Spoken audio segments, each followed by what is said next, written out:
Yes, ikaze na karibu inshuti zacu, umeze gute? Umeze neza? Iyi ni ya saha twumvikana ko tuza guhurira live. Reka duteranye insinga hanyuma tuje live nk'uko twabisezeranye, tuganire ibintu bitandukanye. Yes, bihangane gato.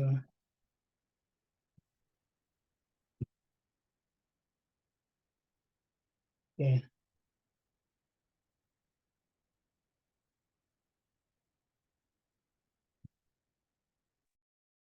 Yes, reka ndabaramutse inshuti zanje, mumeze gute? Mumeze neza, mumeze fresh? Ndagira mbanze kwanza ndabashimire ko muri benshi mwiteguye ko tuganira, hanyuma mukazi ko je ntahora nkunda kubagira ngo ngire partage, ariko nimba mugomba ko ikiganiro cyumvwa na benshi niko ko mugira partage ikiganiro, hanyuma kigashikira abantu benshi, bityo rero tugashobora kuganira neza turi benshi kandi duhana. Muri kiganiro murayibona uyu munsi nabahitiyemo ko tuganira mfatiye ku bibazo byinshi mugenda murabaza inbox, ngo tuganire kujanye no kwideplasa uva mu Burundi uja kurondera ubuzima.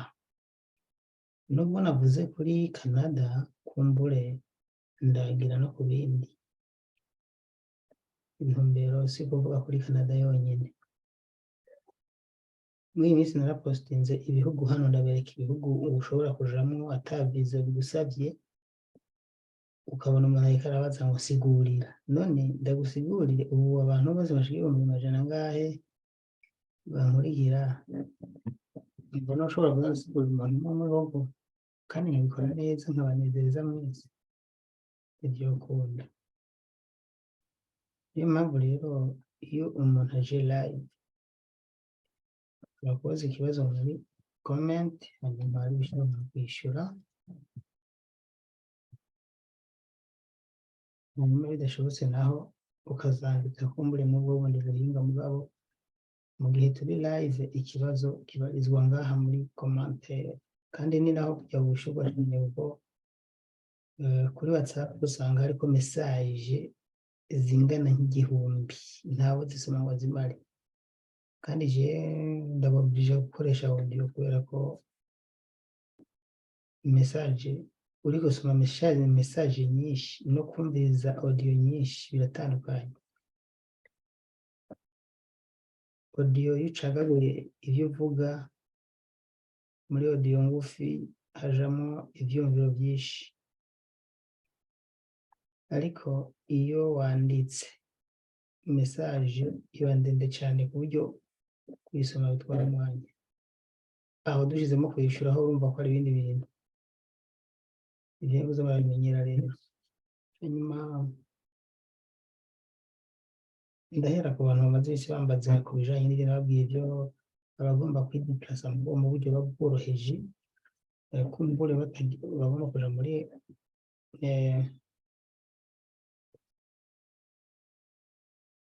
mu bihugu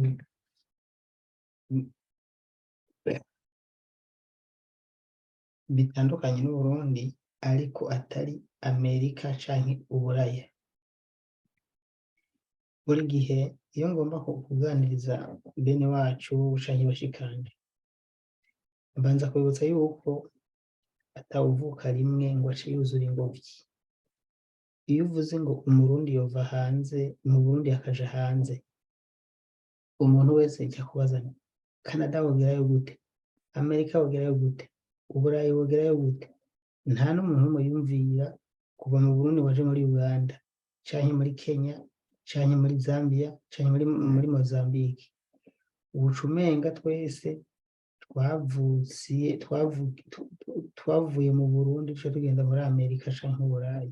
Oya, twese vyafashe ingendo, ntitwavuye mu Burundi ngo duce tugenda mu Burayi, kubera ko ayo mafaranga yasabwa yoba yari menshi tutayafise. Rero nawe wumve neza yuko nimba ugomba ko urugendo rwawe rworoha uja hanze, ivyo kwiyumvira kuva mu Burundi uca ugenda muri Amerika canke mu Burayi, ahandi za Finland, ufise ubwo bubasha uba ugomba ugakora bizinesi no ngaho canke ukayikora n'ahandi, uba ufise amahera menshi, kuko n'ahantu habasaba ifaranga vyinshi igihugu bingana.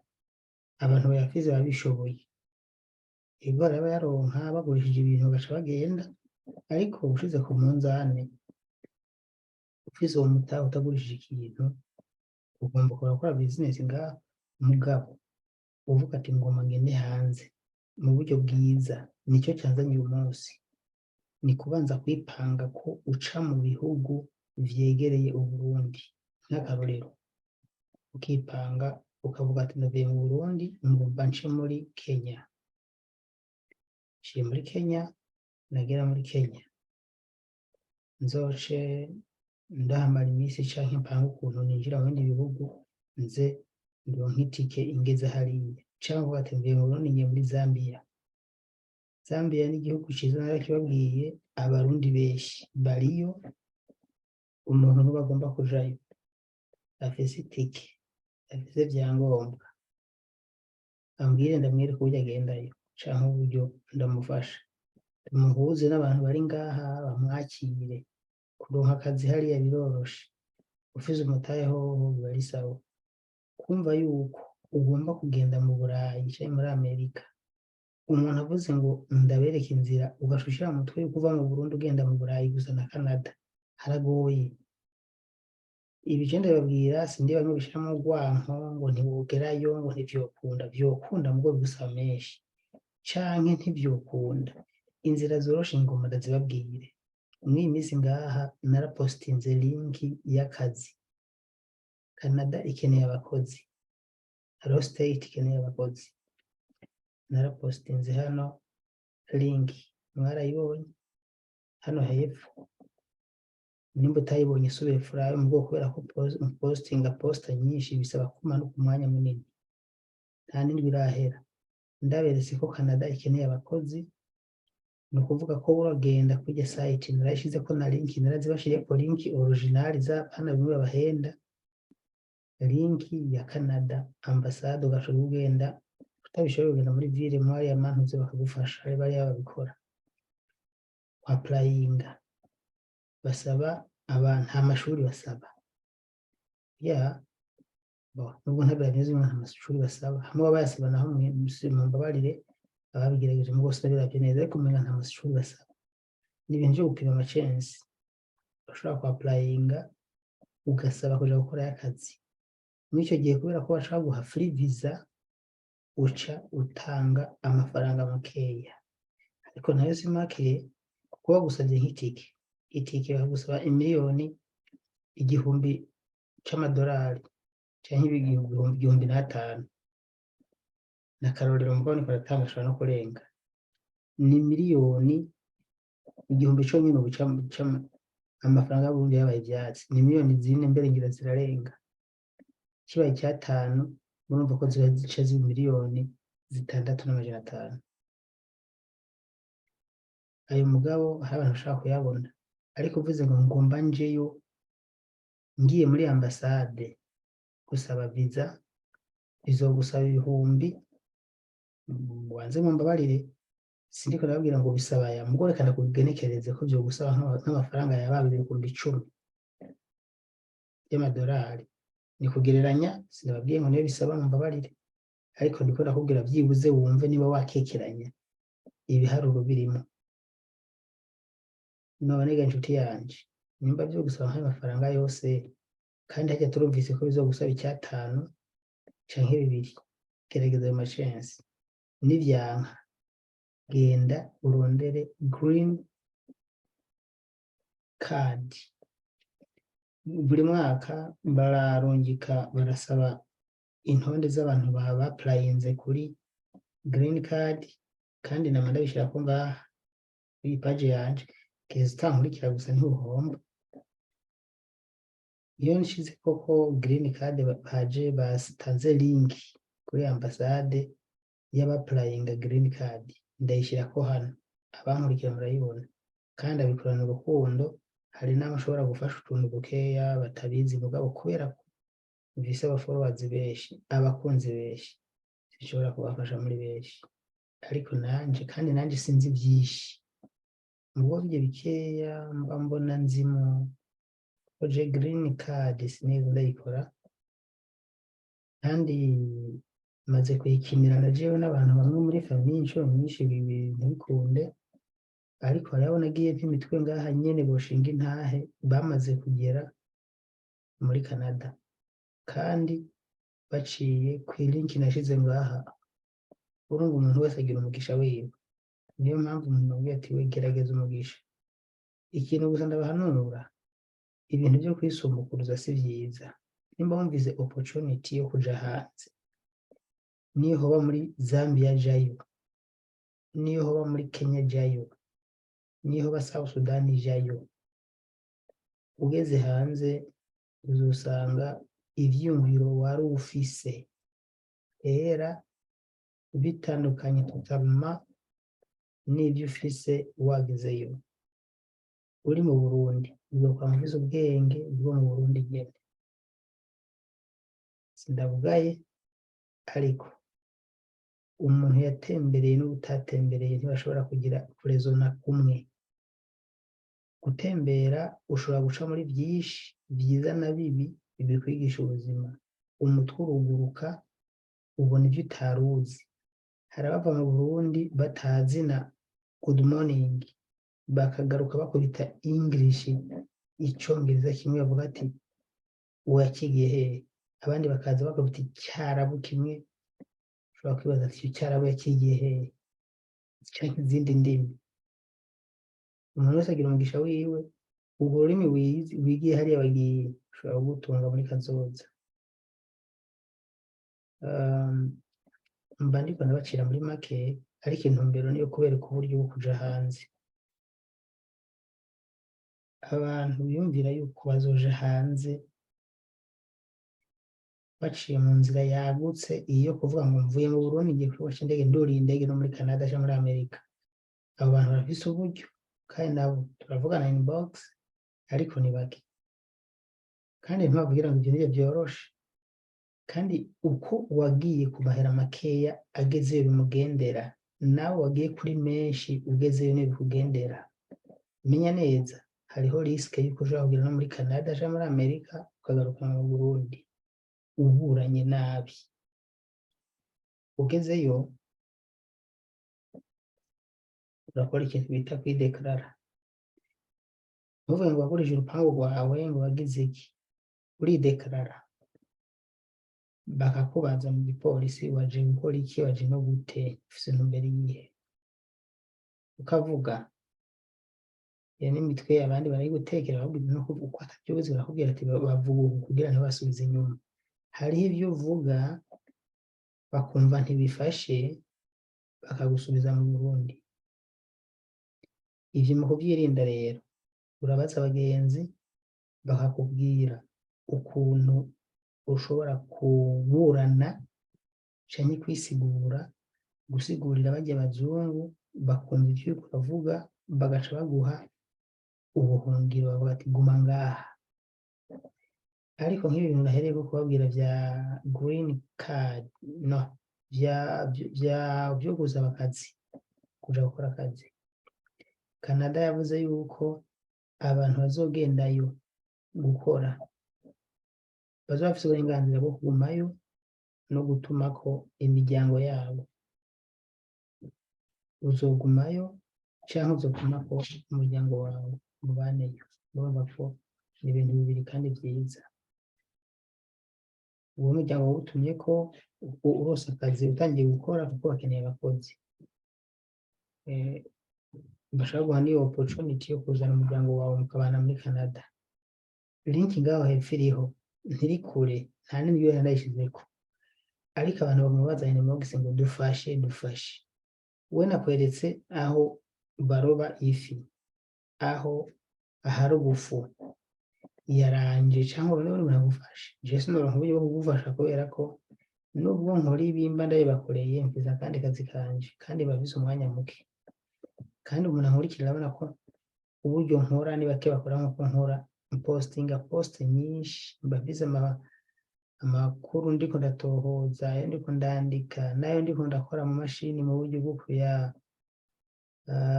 kuyaja kuri YouTube, ibintu birebire, ama editing. Urumva dushobora gufata umwanya wo gusoma za message za WhatsApp, niba uri uhamagaye ni sawa, no kuza kwishura abantu no kuja gufasha abantu bose, kandi ongere uvuga ko ari na benshi, bisa abakunzi benshi. Uko ubona unkeneye canke ushaka ko ndagufasha ikintu, wibuke ko hari n'abandi babikeneye. Rero ndabagira inama imeze gutya: ubonye inzira ndayiguhaye nkiyi, yaranje uburyo bugenda nkajya muri ville, hanyuma hari ahantu babikora bagufashe kuzuza izo form canke bakwapplyingire, bakreye email, ushireko vyangombwa vyawe, utanga amahera makeya, hanyuma urindire. Abantu bose nuko babigenza kandi bikagenda neza. Umugisha w'umuntu arawugendana. Ushobora kubikora bijya naguhaye nko gufyina. Hari umuntu wo mu Cibitoke yagiye amezi aheze n'umuryango we wose, nashize ko link ngaha nsanga inbox, turavugana, yambwiye mbere ko azoza ngaha umunsi umwe gushinga intabwe, anshimira avuga ukuntu namugiriye neza, ariko sije nabigize nyine mbo haragashize ko gusa nyine kubera ko mba ngomba ko abandi bantu bava aho bari canke bakamenya ibintu, kumbure tandukanye n'abandi baba badashaka ko abandi bantu batera imbere.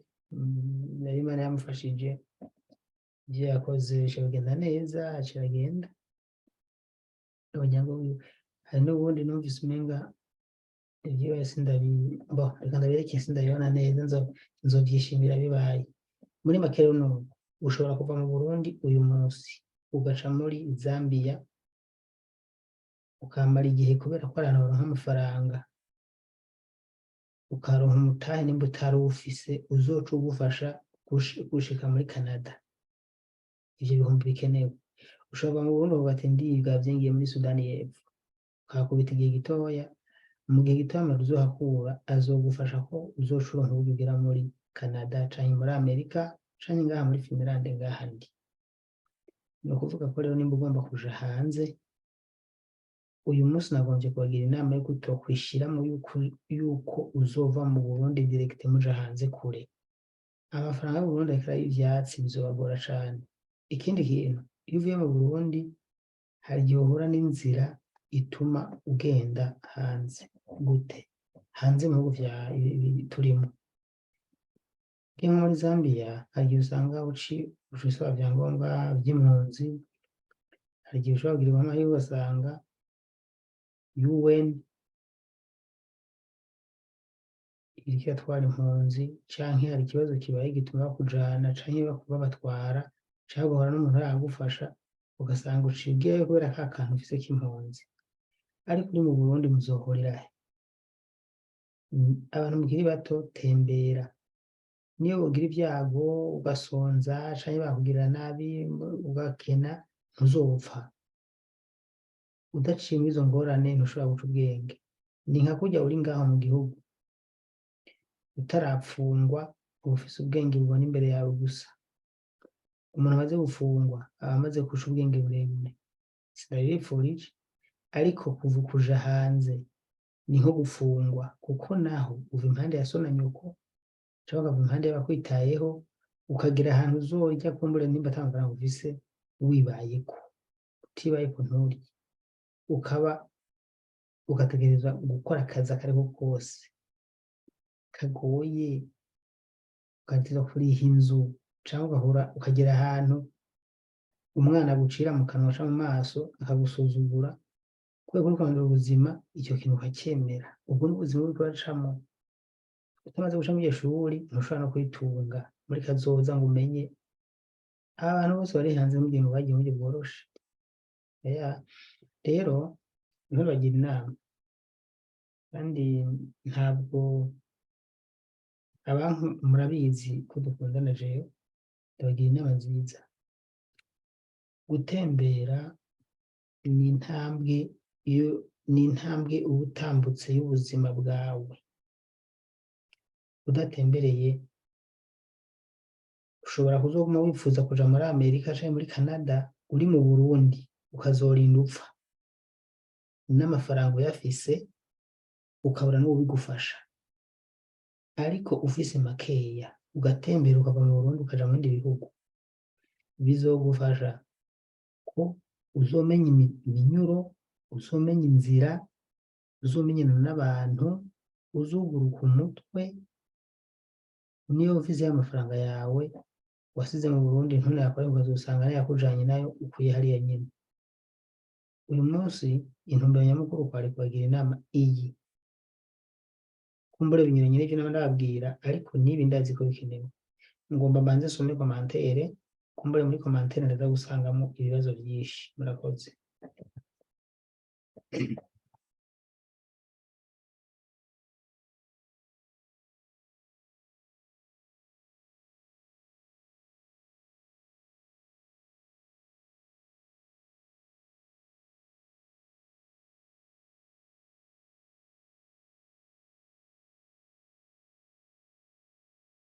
Iganiro n'umwagisi yarinze kandi mbona muri bakeya. Duhe iyo linki ibaze nk'umuntu kugira ngo duhe iyo linki turabe. Jewe nobanjejwe kubaha amalinki nabishobora ko nk'ubu ndi mwibi none kurondera linki. Wewe ntushobora kuronka umwanya wo kuva ngaha kw'iposta ariko ndavugira ko ngo umanuke hepfo ushikira iyo linki. Mpaka jewe nzoze kwirondera ndayiguhe ndekibi.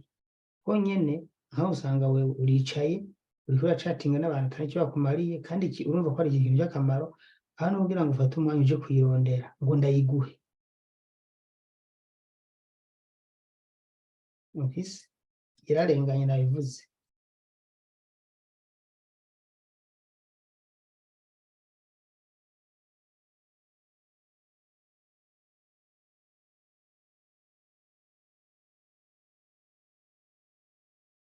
Okay, muri komantere ni nyinshi ariko murambabarira ndagerageza kuzisoma ngomba mpere ko kubera ko abefu nibo bazoba batangiye imbere y'igihe. 1 minute oya mpera hejuru.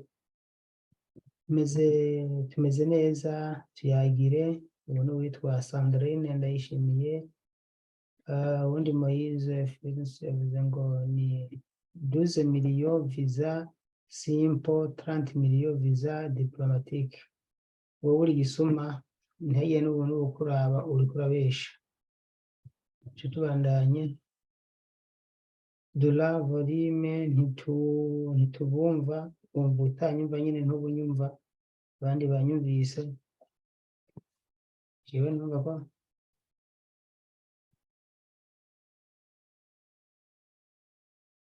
mwanyumva se yego mutanyumva. Kweki mutanyumva reka numva ko mutanyumva. Kandi abandi bananyishuye ko banyumva se ushobora banyumvise koko mutanyumvise. Kutanyumvise wa muntu we, atwumva kutanyumvise. Wanyumvise wewe? Oho, kandi mbona ngaha naje ndiko ndiyumva sawa, reka nibandanyirize. Ubundi ambwiye ngo mwirambire nzobikurikirana nimashiramo ama MB hinge ndabe ko nobironka. Okay. Ubundi nawe ati umuganda araguye ibere.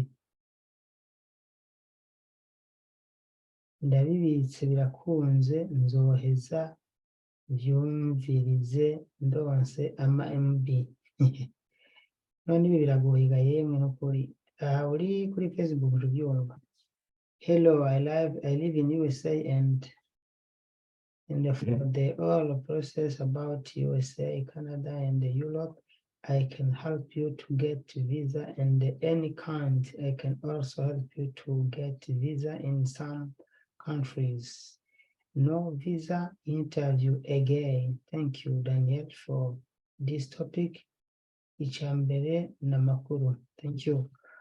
But ni Jado Kelly n'umwe mu bariko baramurikira uwo si jewe uwo murondera bakivuganira ibyo bari ibyiwe mugabo hagize n'icyaduka ntibizo bimbazwe kumbure urabizi ibyo ngaha biragoye usanga ku byo ngaha bitagororotse byose nk'uko usanga hariho n'ibigororotse ubundi iti ko byanse habaye iki nta byanse hanze iki uwundi ewe limiteri uragakoze zurandika wongera uvuga uko video amamega aratugora kandi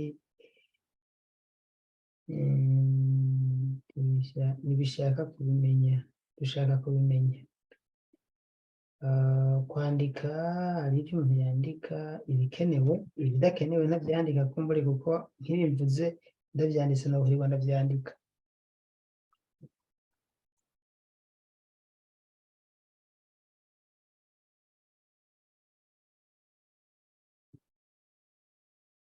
hano kandi jewe ndi muri Kuwait mbwira rero ko noja Amerika canke Canada uri muri Kuwait uzobanza gutaha mu Burundi canke uce ngaho muri Oseya uce muri Oseya hari inzira yo guca ngaho muri Oseya ukinjira muri Nami ariko ni za nzira z'abantu bagenda baragwa mu nzuzi biragoye ubona witwa Sandrine gusa nyene mbo izabanza gutaha kandi bivana ukuntu ugomba kujayo nibaza uko nabisobanuye ko wabyumvise Nsabinsa Edu yavuze ngo ndakumva uwundi yitwa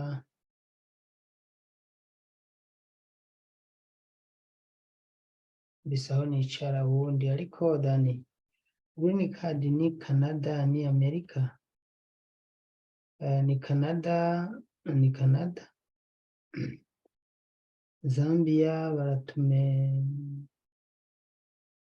Zambia baraturembeje badufunga nibara niko bimeze nta hamwe batabafunga kubera amaviza ibyo ni kwihangana ariko uzoha bato urakwepa abapolisi cyangwa ukagura viza niba ufise amahera mbe Daniel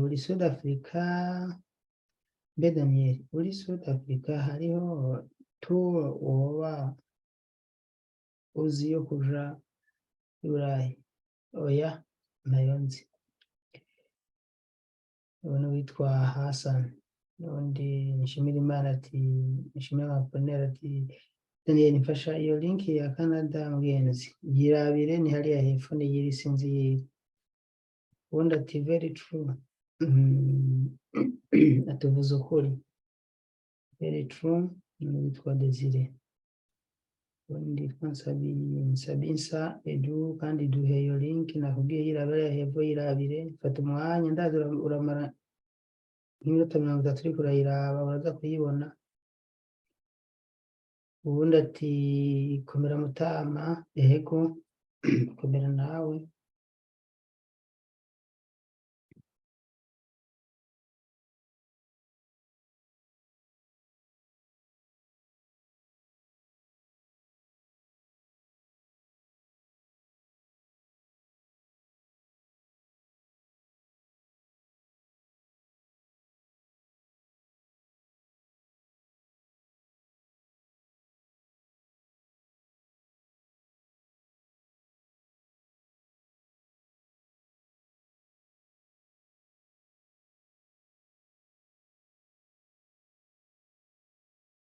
tubwire ukuntu twoshika Canada nivyo nariko ndavuga nukuri nanje ndahashaka Daniel niwumvise ivyo navuze duhe link tugerageze amahirwe yo kuja i Buraya nabivuze link iri epfo usomye umanuka uraza kuyibona. Ubundi ikibazo, hoba hariho inzira mwoba muzi yo kugira umuntu aje muri Canada, mbega nangahe? Ikingirakibaje ntaravuga wabyumvise. Tubwire shawe, utubwira iby'akamaro mufasoni Reverine Egome. Nababwiye kandi ndagaruka n'ubundi, reka nsome komantere. Turabire ibya Moldovie nabyo na Corée du Sud. Ikintu nzogira research kumbura uzunyibutse muri komantere cyangwa unyandike kuri WhatsApp unyibutse ngire research ndabirabe. Amakuru ndabifise ko amakuru makeya, ariko hari ibihugu na postinze muri iyi minsi abarundi bajamo badasabwe visa, nivyo birimo. Hello, I'm interested with your information. How can we contact you so that I can get more information about the Canada and the Europe visa, please? Witwa Edmond Edmond S Hakizimana niwe yambwiye ngo hello, I'm interested with your information. Ngo aranezerewe ni information zanje.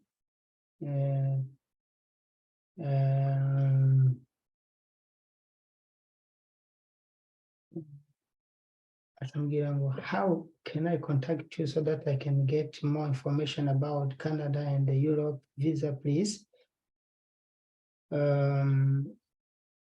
Yambarije ukuntu yankontakita kugira ngo aronke amakuru y'ukuntu yoronka visa yo kuja muri Canada canke muri Europe. Yes.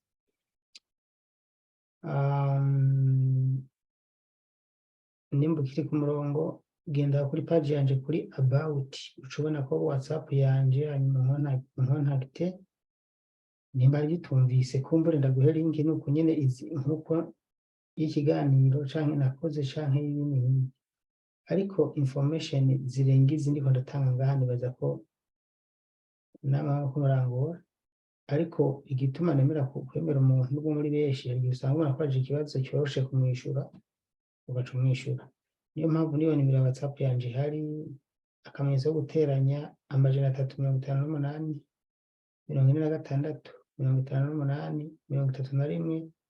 58 31 314.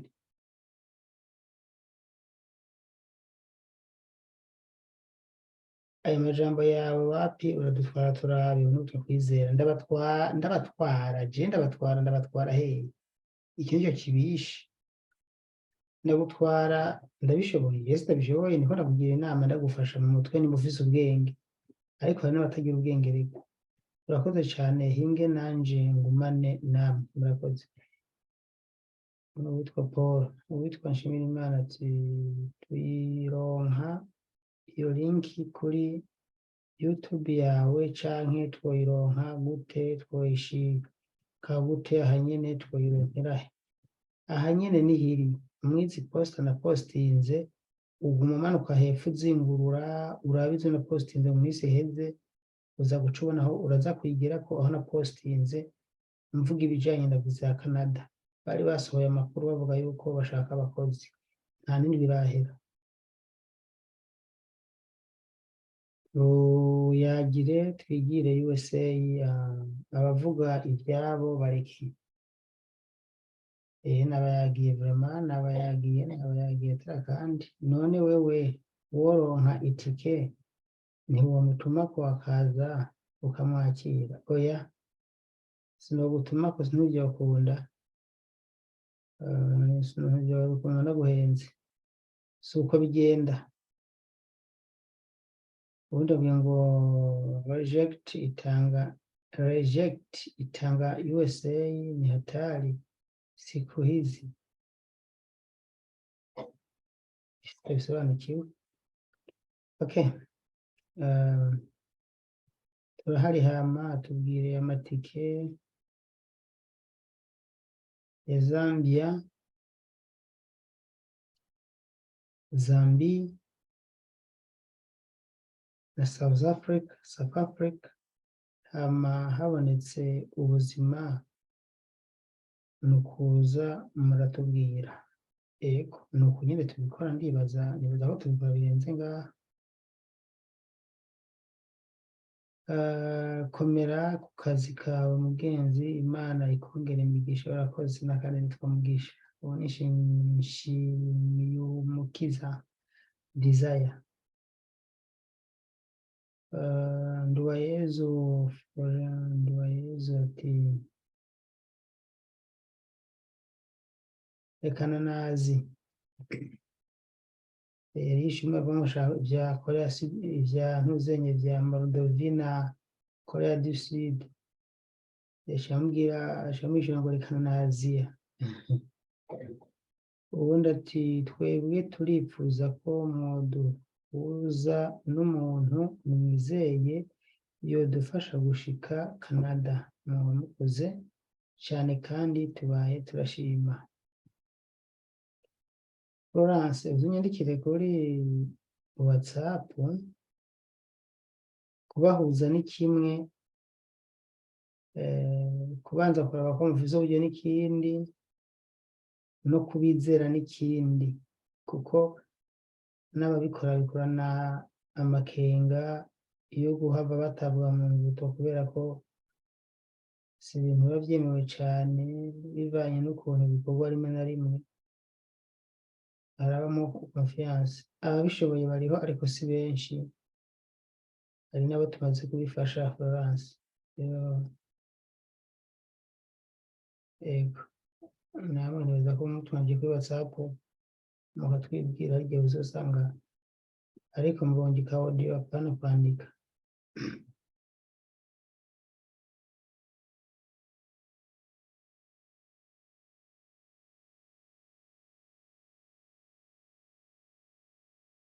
Ntitukubona neza, hari amajambo akuzibiye.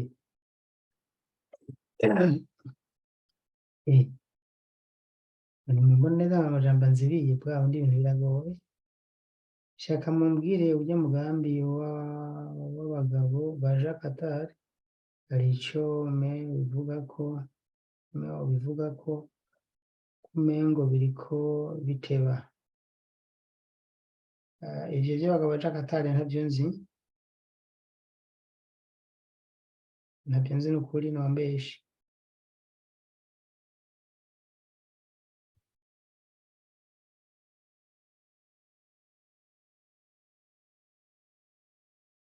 Nari nacerewe kabisa, yegaye tuvyumve. Ubwo burya twokwironderera uburyo bwo kwigira za Americain or za Canada kuba ari Zambia. Birasaba ko ubanza gutaha mu Burundi, kuko uri ngaho muri Zambia udafise, uhabaye atavize ufise, udafise ivyemewe n'amategeko, kugira ngo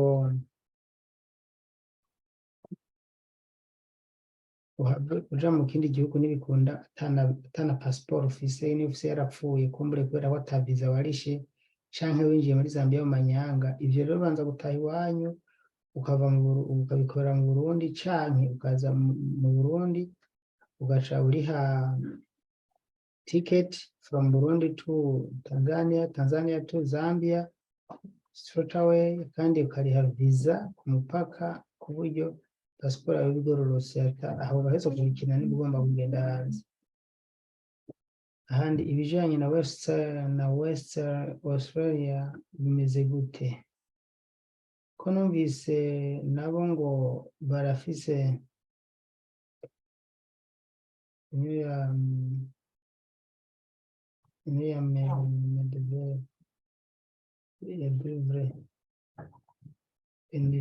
ya main divre, sindabona neza. Ubwire process yo kuja Canada gukora akazi, ducire ku mayange tuje ubunyene. MB Emega zari zatwankiye. iki nakivuze ko ugomba amakuru ugenda kuri posta nashize hariya hepfo, bari batanze itangazo nta ndwi irahera baheze nk'indwi nyene bavuga ku bijanye n'uko bashaka abakozi, nshirako linki original za ambasade ya Canada kugira ntimuzimire, hama ugaca kwisomera amakuru hanyuma ubusaba ugaca wisabira, kandi birabandanya. Duhe linki canke connection zizewe zo kuja Canada kuko ubu harimwo ubusuma bwinshi. Uvuze neza, abantu benshi babwira ngo tugomba kubafasha kuja muri Canada kugira ngo babibe. Rero iyo uvize uburyo urandondera inbox, hanyuma tukaganira nkakwereka abantu bizewe, nubwo atari benshi nanje mfise, kumbure hariho abantu mfise baba bafise abantu bamaze kujana nzi, kandi kumbure nabahuje nubwo atari benshi, ariko bikorwa buhoro buhoro. Bite Mutama, mumfasha mukampuza n'umuntu mwizeye wamfasha kugira nshike Canada? Nivyo nanje navuze, nivyo n'uwo yabajijeho hejuru.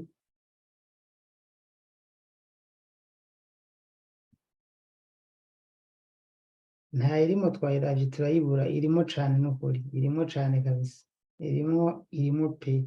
Nuko je nayishizeko aha muri commentaire, abayisomye nibabikubwire ko irimo bayibonye, irimo vraiment.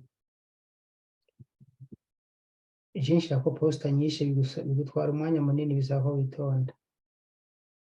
Jewe ikiganiro ndagifatiye hagati, mbwira bigenda gute kugira uronke iyo visa ya Canada, ubwiye uyigura ngahe? Visa ntibayigura, ivyo bagusaba ukora n'ivyo bigutwara amahera, bagaheza baguha ivyangombwa. Uwundi ati uvuze ukuri, umuntu atavuye mu Burundi ntaca ubwenge. Neza cane, uko niko kuri. Mutama, gira iteka n'itekane, ukwanka kwandureko. Urakoze, niyubahwe. Woshobora kumpa namba yawe ya WhatsApp, uzoba ukoze. Nayitanze canke yiraba kuri about kuri chaîne yanje iriko. Dani, ikintu ca New Brunswick, New Brunswick, canke vyanditse nabi. Brunswick, New Brunswick ni kuvuga ni igihugu ntaco nzi n'ukuri, mumbabarire. Dani, ikintu ca New Brunswick hari ico ukiziko kijanye na Canada? Oya, urumva ko no gusoma cane ni Brunswick hari ico ukiziko? Oya, naco nzi. Commentaire zanyu hari igihe usanga zabaye nyinshi. Reka tuze muri hepfo naho ndagusabe WhatsApp yawe, uzoba ukoze canke ndaguhe rwanje. N'akamenyetso ko guteranya 358 46 58 31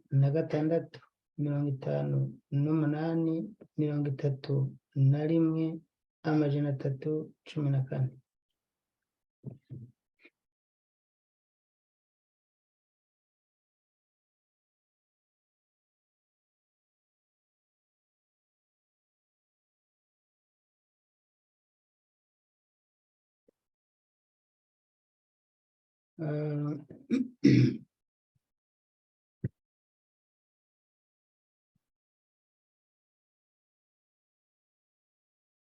Nagure commentaire zanyu kugira ngo ndazisoma neza.